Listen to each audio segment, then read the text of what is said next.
Be sure to comment, subscribe, and click the notifications bell. 1, 2, 3. Hey, what's up, guys? JD Vim here, part of Venom Nation Wrestling, and this is episode 3 of the Getting Over podcast. Thank you so much for joining me here today on your Friday, May the 19th, 2017. Before we begin here, just want to let you guys know that I have my NXT, SmackDown Live, and Raw reviews from these past week's shows up live on the channel.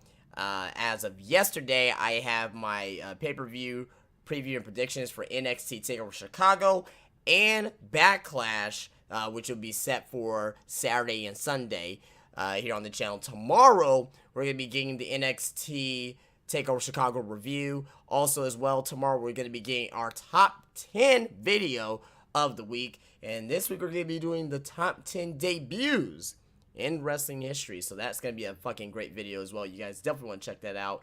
And of course, on Sunday, to wrap up my very, very, very busy week is, of course, the Backlash 2017 review. So that's it. I think I covered everything. Oh, yeah. And also tonight as well. Forgot about tonight. I will be covering the UK Championship as well. So I'm been very busy all week with this here. But hey, I do it for you guys, and this is what I signed up for. But so yeah, tonight the UK Championship, first show of that series, and Saturday and Sunday we're gonna have some other videos on the channel. But let us get into the news here today, and leave your comments and your thoughts down below. So we're gonna start with a story that came up not last week, but it wasn't last week. It was actually yesterday. And it was actually being reported by The Sun out of the UK that former WWE and current UFC fighter CM Punk was offered $1 million to return to the wrestling ring for the recent startup promotion 5 Star Wrestling. And the promotion's owner, Daniel Hinkle, has this to say about the offer for him to join the first ever 128-man tournament. And it says that here, it says, in quote, "We've been trying to contact CM Punk on and off for well over a year. We want him on the first show we did in Edinburgh in 2015. I've tried going through friends in the industry. I've gone through his website and sent dozens of emails, but the opportunity has never been this big. We want to offer CM Punk $1 million to come join the 5 Star Wrestling Tour starting June the 10th. It is a genuine offer. We'd love to hear back from the man himself. We want him. We want to do this with him." Oh my god, I can't fucking read today. I have a nagging headache, so I apologize, guys. If Punk were to accept this offer, which as of this press time he is not, it will make him one of the top paid wrestlers in the sport, earning $143,000 a match if he wrestles all 7 potential matches of the tourney. We'll let you know more about this story as it develops, and this is coming from Wrestling News World. So, my thoughts about this is that I don't think CM Punk gives a shit about the money. You can offer $1 million, you can offer him $2 million, $3 million for it. I just don't think he wants to be part of wrestling right now at this time. Now, I may be wrong. Money talks. And if I was in his position, it's easy for me to say because I don't have a fucking $1 million. I would wrestle it. 7 matches, and I can just do whatever I want after that. I don't have to stay. I'm not locked into a contract. That's a few $1 million on the table. Now, the thing is that this promotion, 5 Star Wrestling, are they going to get $1 million back in this investment? No. They're definitely not going to get $1 million back in the investment. I think a lot of people will watch the tourney somehow, but how are they going to broadcast this tourney? I haven't heard of 5 Star Wrestling. I know Progress. I know Revolution Pro. That's it as far as in the UK. 5 Star Wrestling, I do not know, who or what this promotion is. So that's just me. But with the whole CM Punk thing, I don't know how I feel about this again. Like, they've been trying to contact him and everything. I just don't think he wants to have anything to do with wrestling. He's focusing on his other stuff. He's focusing on MMA, in the UFC. Even though he lost his first UFC fight by, by in the first round, he was only in there for a couple minutes, against the guy he was going up against. But, I don't know, guys. I don't know how to feel about this. I mean, if it was me personally, I'll take it, but, it may be more than money to CM Punk, because, I mean, he's well off. He could retire right now, and it won't even matter. You know what I mean? So, I don't know. I don't know if you guys think that he should return to this indie promotion, and if he does return to this indie promotion, how are we gonna see the matches? You know what I mean? Like I said, I haven't heard of this company before, so are they going to be doing this, like, via a pay-per-view, like a IPPV, which most likely would probably be the case for that. But, yeah, I don't think he's going to accept this offer. I don't expect him to accept this offer at all. So, yep, there you go. I mean, this was a story that came out as of yesterday, so, just want to start off with that here, because I know there's been a couple people communicating with me on Twitter about that, so that's my thoughts. I don't think he's gonna come back. I don't think he's gonna do it. If I'm wrong, but I just don't see it happening. Like, I just really don't see it happening. So there we go. On to our next story. Mauro Ranallo. Could he return to WWE? Well, here we go. It was being reported by the Wrestling News Observer, Dave Meltzer. I don't even know if it was Meltzer or not that actually reported on this, but I know it's by the News Observer that is being rumored that at this time that there are open lines of communication between the WWE and Mauro Ranallo regarding the possibility of the broadcaster returning to SmackDown Live as lead announcer. This is not sustained or even made official as of yet, but there are these rumblings, and we expect to hear more on this subject soon. Whether he returns or not, he is still paid through August the 12th, actually, by the WWE. Just short and sweet with this. Mauro Ranallo is the best commentator that they have. Still signed to a WWE contract to be a full-time commentator. JR, he's not signed full-time. He's just gonna be coming in doing like doing the UK shows, and he may be doing some big shows at WrestleMania and like SummerSlam. I can see him calling a match or two. But your young guy, your young lion in the trenches, Mauro Ranallo, he is the guy. And the fact that JBL still has a job and that Mauro Ranallo may leave the company is a other fucking crime. I don't like it. I don't like the fact that JBL is again getting scot-free with murder with the actions that he has done. Now, a lot of people say, oh, it's professional wrestling, you gotta man up and this and that. But it's one thing to tell somebody to man up. It's another thing to attack Mauro Ranallo, and with him having a pre-existing condition. Now, JBL claims that he didn't know about that, and, maybe he didn't know about, Mauro Ranallo's, depression. But be that as it may, though, like, just the whole new story about Mauro Ranallo and just him being bullied by JBL, and that Vince McMahon, apparently ordered JBL to do that. And Vince doesn't like him. He doesn't like the way that he does commentary. I would not return if I was Mauro Ranallo. I wouldn't. You know what I mean?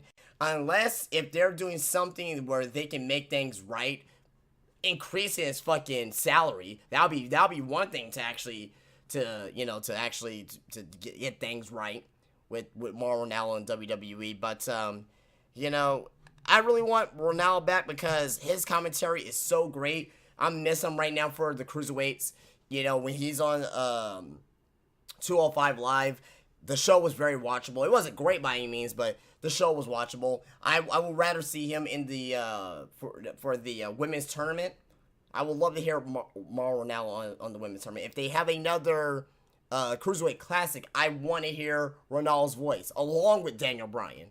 Because what they did last year at the Cruiserweight Classic was some of the best commentary between two guys that I heard in WWE for at least 10 years. You know what I mean? Ever since Jerry Lawler and, you know, when Jim Ross was on Raw doing commentary then. But, you know, I hope he does return. Do I think he is?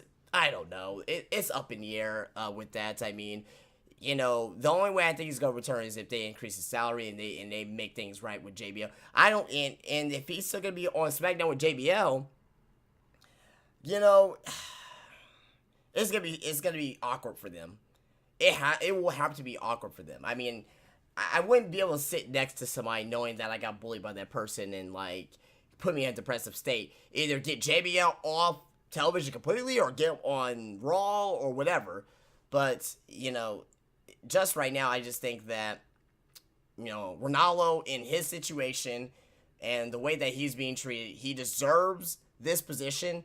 And, you know, and since there apparently are talks right now, that means that WWE, either they don't want a lawsuit on their hands, that's number one. Either they don't want a fucking lawsuit on their hands. You know what I mean? Because, you know, he can possibly sue. You know what I mean? Like, if he gets in that much of a depressive state, he can sue, you know, JBL and the WWE for allowing this to happen. So they're possibly trying to get him back so they won't have, you know, a situation like this.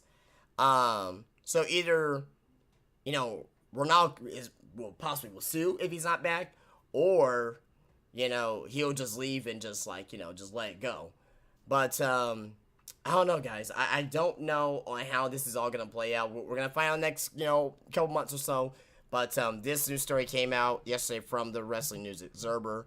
And I don't know who actually reported on there, but it's from fucking Dave Meltzer's, you know, newsletter. So that's all you need to know. But, be that as it may, let me know what you think about that in the comments about Ranallo possibly returning to WWE. Do you want him back? Do you think he should just stay away? Do you trust WWE for not letting something like this happen again with Ranallo and JBL? Let me know what you think about that. I would love to see your guys' thoughts about that. Backstage news on Adam Cole and also Brock Lesnar's next challenger. Start with the Adam Cole, because, you know, I know a lot of people are probably, you want to hear some news about Adam Cole, and with TakeOver being tomorrow, what's the latest news on Cole? Adam Cole will not have to go through any waiting period to do a final tour of the NEC before coming to WWE. Cole worked his last indie days this weekend with ROH, well, this past weekend with ROH. And this is coming from the Wrestling News World. I'm sorry, I forgot to name the source. From Wrestling News World. And it says that, would it shock me if he appeared at NXT TakeOver on Saturday? No. However, I think he may hold off for a month or maybe even until after NXT TakeOver Brooklyn. Or until TakeOver Brooklyn, actually. So, I think Adam Cole's going to be there. It's either going to be Adam Cole or it's going to be Maria Kanellis and Mike Bennett. It's going to be one or the other. This Saturday, tomorrow, for TakeOver. You know, it's just one of those things where you just have to wait and see. It's just one of those things you have to wait and see. It's the same thing with when Drew McIntyre was there. I didn't expect Drew McIntyre. It was just out of nowhere at NXT TakeOver Orlando. When we first saw Bobby Roode came out of nowhere. You know what I mean? Like, there was talks that he was coming to WWE. There was talks, but, you know, you didn't believe it till you see it. You know what I mean? With Bobby Roode.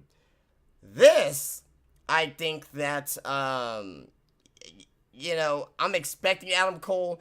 I just don't want to be disappointed if I don't see him. And I think his debut may be a little bit more than just him sitting in the crowd. You know what I mean? I think that this story and his debut has more heat than that. I think he may come out to the ring after Bobby Roode wins or retains the title at NXT TakeOver Chicago tomorrow. I think he may come out to the stage or may come into the ring and have a face-to-face altercation with Bobby Roode. Now, not to say that Cole will be shot up to the moon and, you know, he's going to face off against, Bobby Roode at the next TakeOver pay-per-view. I just think that that'll be a great way to introduce them to the Chicago crowd, because the Chicago crowd is going to know who the hell Adam Cole is, obviously. And I just think that it'll be better that way, just having them sing in the crowd. So let me know what you guys think about that.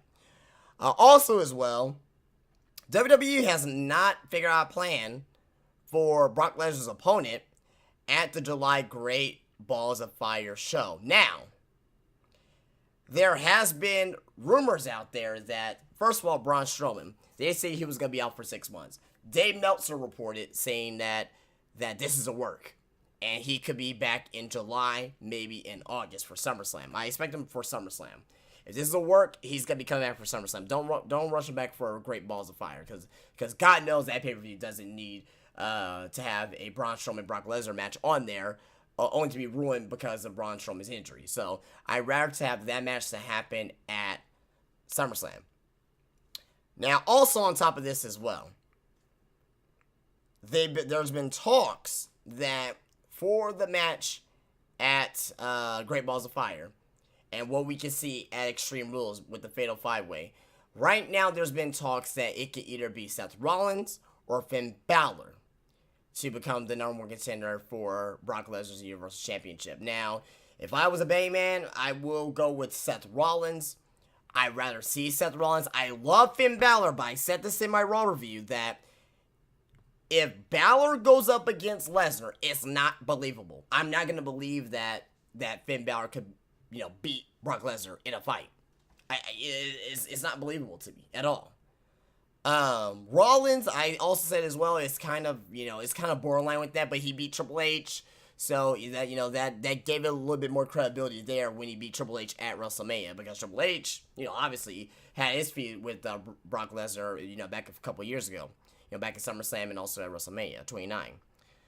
But with that being said, though, I'm gonna go with Seth Rollins to win the Extreme, the Fatal 5-Way at Extreme Rules, and I'm already getting my fucking Extreme Rules preview predictions early, but that's one match I will say right now that as of right now I'm gonna be going with Seth Rollins. If Finn Balor wins, I'm not gonna be upset because I am a huge Finn Balor fan. I just don't believe that it's not believable for a Finn Balor versus Brock Lesnar. Finn Balor versus Roman Reigns, sure. Finn Balor versus Seth Rollins, sure. Finn Balor versus Bray Wyatt, sure. I even go with Finn Balor versus Braun Strowman, sure. You know what I mean? Probably not Braun Strowman. I take that back. But I just wish it's gonna be, I'm hoping, rather, it will be Seth Rollins instead of Finn Balor. Now, also is why I mentioned about Samoa Joe. I want Samoa Joe to win. I definitely do. I really want him to win. And that'll be the match I'd rather see for Great Balls of Fire, would be Samoa Joe and Brock Lesnar. I just don't think WWE's going to go with it. I just don't think. I don't think they believe in Joe at this particular point in time. They believe in Joe, but not for Lesnar as of yet. I think that match, they may be saving that match for who knows. That could be a WrestleMania match, guys. Who the fuck knows what WWE's doing? That could be a WrestleMania match. So that they may be saving for Lesnar and Samoa Joe. Maybe. We'll see. I don't know. We'll see, guys. Yeah, I mean, there's been rumors about Lesnar and The Rock, but who knows at this point with The Rock if he's got to return back for a match at WrestleMania against Brock Lesnar. Would you rather see Brock Lesnar and The Rock, or would you rather see Lesnar and Samoa Joe? I'd rather see Lesnar and Samoa Joe because that's gonna be a hard-hitting, ass-kicking, brutal match, and it'll be between two guys that literally will beat the piss out of each other. And that'll be something I definitely will want to see, will be Brock Lesnar and Samoa Joe. I just don't want to see it at Great Balls of Fire because I'd rather see it at either a SummerSlam or even at WrestleMania. So let me know what you think about that down below with that particular news story there about Brock Lesnar and, possibly who he's facing at Great Balls of Fire. WWE versus Ring of Honor continues. And, although, and this is coming from CJ Blaze from Wrestling News World, although WWE's pursuit of some Ring of Honor talent has been slightly delayed by ROH's threats of suing for contract tampering, WWE's legal department has been given the green light to begin pursuing Ring of Honor talent again, with the idea of having some signings done by SummerSlam. First on the list is obviously Adam Cole, which ROH has accepted they be unable to retain. ROH was simply hoping to buy themselves some time so they could stock up on talent before losing several more guys. So obviously Ring of Honor right now, their biggest pursuit right now is Cody Rhodes. Okay, and also they actually talk about this here. I'll just read this part as well. This led to an aggressive pursuit of getting Cody Rhodes locked up under contract, but ROH is also focused on filling the undercard with guys that they can hope to become future stars. Okay, so WWE, obviously they're going after more Ring of Honor talent. So that's obviously Adam Cole, Kyle O'Reilly. Who else? Yeah, I mean, I know Jay Lethal's locked up. I don't know what the Briscoe status is. You know what I mean? So, like, who else would it be? Who they're going to be going after? Maybe some of you guys will probably, because I'm not into Ring of Honor like that. I watch some of the matches there, but, I'm just not like a huge Ring of Honor guy. So, maybe you guys can let me know on some of the contracts, but I know for sure Adam Cole and Kyle O'Reilly, those are the two that WWE is definitely are after right now at this point in time. So according to WWE legal, they got the green light to pursue Ring of Honor talents again. So we'll see how this goes. Definitely, I expect Adam Cole Saturday, tomorrow. But Kyle O'Reilly, that may not be until like SummerSlam or maybe even after that. So let me know what you think about that down below in the comment section there.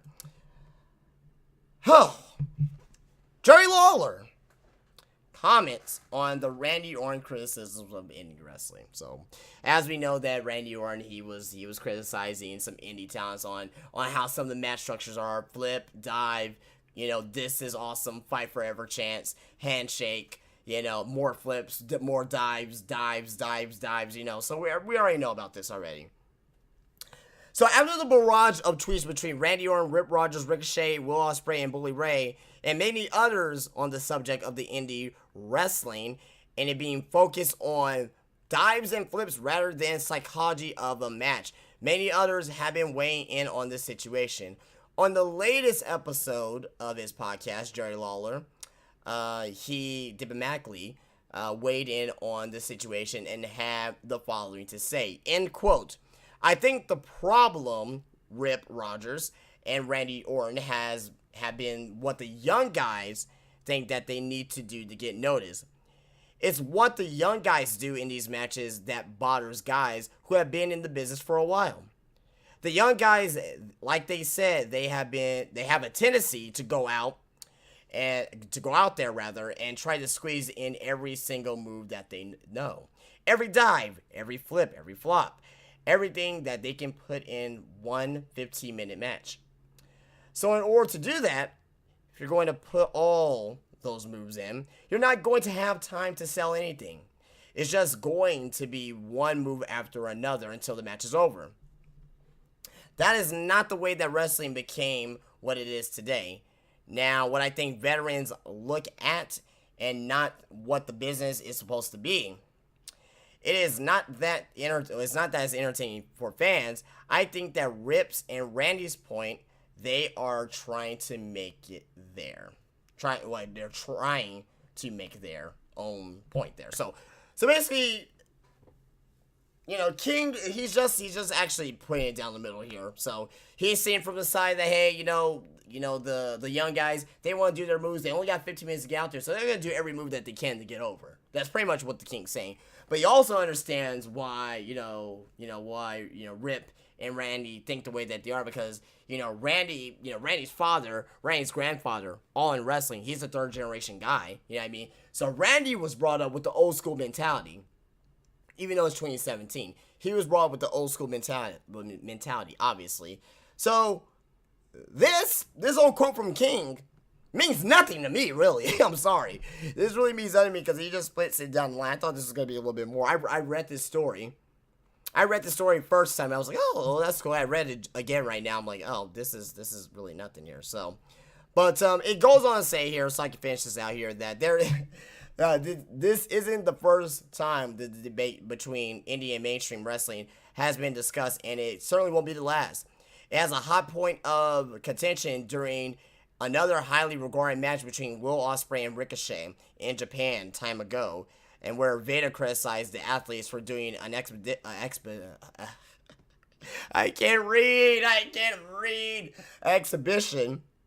rather than telling the story in the ring. Guys, I have a massive headache, so forgive me. I apologize. So me with that, I mean, I'll give you my thoughts about this. You know, I understand it. I'm more of an old school guy. But this, what Ricochet and Will Ospreay and, you know, all these other guys are doing, it's what wrestling, it's just what wrestling is right now. It's what's in wrestling, is the flips and the flops and, you know, the acrobatics and, you know, the choreographed stuff. You know, particularly, I thought Ricochet and Will Ospreay's match, their first match, I know they had another match, you know, for the Best of Super Juniors, yesterday, I believe it was, in the Best of Super Juniors, between Ricochet and Will Ospreay. I didn't see the match. I heard the match was pretty damn good, but I saw their first match, and I liked it. I just thought it was too choreographed. I mean, I just don't like choreographed wrestling. You know what I mean? You could tell that everything was talked out backstage. Okay, Ricochet, you're gonna do this. Okay, we're gonna do flips. We're gonna look into each other's eyes. Okay, we're gonna have to do this one spot. Okay, they don't actually call on the go. You tell it was more scripted, more than just having an organic match. And I guess sometimes that, you know, that's good as well, because, you know, Macho Man and fucking Ricky Steamboat, their match was completely scripted for fucking, you know, WrestleMania 3, according to Ricky Steamboat himself. So, I mean, there has been stuff like that in wrestling history. I just rather see it happen more organically over than just like, hey, you know, we're going to be doing this spot. Okay, we're going to move to this spot. We're going to move to that spot. I personally don't like it. Not taking anything away from Ricochet and Will Ospreay, because I think they're fucking fantastic. I think Ricochet would be fucking great in WWE, because he to me, Ricochet, he has a you know, he has a whole aura about him that he's more than just a flippy floppy guy, like a cruiserweight. I don't see him being on 205 Live. If he does come to WWE, he's gonna be like a Finn Balor. Like, he's gonna be treated as a huge star. So, but let me know what you guys think about that down below in the comments, and would like to hear you guys' thoughts about that. But me in particular, like I said, I just think that Ricochet and Will Ospreay and, you know, and guys like that, you know, I just rather for it to happen organically rather than being scripted out. But I understand why people love it as well. Not to take anything away from for people who like wrestling like that. So that is all my news stories that I got here today, because there's really nothing going on here. I didn't really get anything else. Let me double check here before I start to begin to wrap it up here, before we get to our Bay of the Week and Boy of the Week and This Week in Wrestling here. So that is it for the news stories here. So let's get into our Bay of the Week. Bay of the Week this week is Alexa Bliss. Why? Because she's that damn good. That's why. Mic work, great. Wrestling, about there, but she didn't wrestle this week. She just had a promo against Bayley, and also as well hitting Bayley nearly in the back of the head with a fucking Kindle stick, just fucking smacking her. You know, calling I forgot to see that they're in, but calling them the sweat glands of America. Alexa Bliss, she is white hot right now, and she's doing everything that she's doing is fucking fantastic. Great heel heat. She's over as shit. I'm loving everything that she's doing right now. And, you know, until I see something different, she may be Bay of the Week every week. But, Alexa Bliss is Bay of the Week. Let me know who your Bay of the Week down below in the comments. My Boy of the Week, and until he fucking comes back, because Raw was pretty fucking shitty. It was boring as fuck. Braun Strowman. Just because that he wasn't there. And just because that Raw is a lot more interesting when he is there. So, Braun Strowman, we miss you. I miss you. hopefully for a speedy recovery. Hopefully you come back in July or even August. The sooner the better. But Braun Strowman is my boy of the week just because that Raw sucked without him, and he may be boy of the week every week as well. So I'm just gonna be lazy. No, I'll get a different boy of the week and a different boy of the week for sure next week for sure. So that is it. All one. You know what? We gotta cover one more thing. This week in wrestling, guys. This week in wrestling, I got one here. It's kind of a melancholy one, but this is the only noble one that I had here. And actually, he passed away as of yesterday. 15 years ago yesterday, Davey Boy Smith, best known to the wrestling fans as the British Bulldog, died of a heart attack in British Columbia. He was 39 years old. This was 15 years ago, guys, back in 2002. He was born on November 27, 1962, in Gormbourne, Lancashire, England. David was among 4 children. He had one brother in Terrence and 2 sisters in Joanne and Tracy. His mother, Joyce Billington, was the sister of Bill Billington, the father of Tom Billington, a.k.a. the Dynamite Kid. So, British Bulldog, his career was, it could have been more. I thought he could have been WWF champion. He should have been WWF champion. I think he should have been WWF champion before Bret Hart, but, obviously, there were some things, obviously, with the Bulldog that, that's always been told, like, when he wrestled his match against Bret Hart at SummerSlam 92, I believe he was on cocaine or something like that. It was something to that effect. Bret Hart mentions that he was on some type of drugs when he wrestled that match, and that was possibly his best match of his fucking career. So, hey, maybe drugs do help in wrestling. I don't know, but say no drugs, kids. Say no to drugs, kids. But be that as it may, I mean, he was great in the Hart Foundation. Obviously, he was great with Dynamite Kid as well. Part of the British Bulldogs when they won the WWF Tag Team titles at WrestleMania 2. Great stuff from the British Bulldog. Obviously, as well, I mentioned about the 92 SummerSlam match. Also, as well, he had his feud against Shawn Michaels. He had his feud against Bret Hart for the WWF title back in 1995. I believe it was at In Your House Seasons Beatings, if I'm not mistaken, where he had a great fucking match against Bret Hart. Also, as well, he wrestled Vader as well back in 1993 in WCW. The Royal Rumble match 1995, with Shawn Michaels, where he got eliminated last. Just a lot of great stuff. A lot of great stuff from the British Bulldog, and he's certainly missed, and he's actually one of those guys that could be utilized nowadays in the in the WWE. I mean, he could be. I mean, right now at this time, I think if he was still alive, he would be like a trainer, or I think either a trainer down to performance center. But I can definitely see him being a road agent. I can definitely see British Bulldog being a road agent in some fashion for the WWE. But very sad that he's gone too soon. Davey Boy Smith, I mean, and passed away, and and just died at young age of 39. Like, just crazy. It's just it's just crazy, man. Just fucking insane. A lot of these wrestlers die at a very young age. Owen Hart, British Bulldog, Rick Rude, Roddy Piper, just all these guys that are dying at young ages. And, Roddy Piper, he was in his 60s, but, I mean, that's still young. I mean, he still had, like, another 30 years of his life left. Yeah. Very, very, very sad. I don't want to end this on a melancholy, melancholy note here, but... British Bulldog, we'll miss you, man. Rest in peace, man, and hopefully, hopefully his son, hopefully we see his son sometime back on a major promotion. David Hart Smith. His name was David Hart Smith.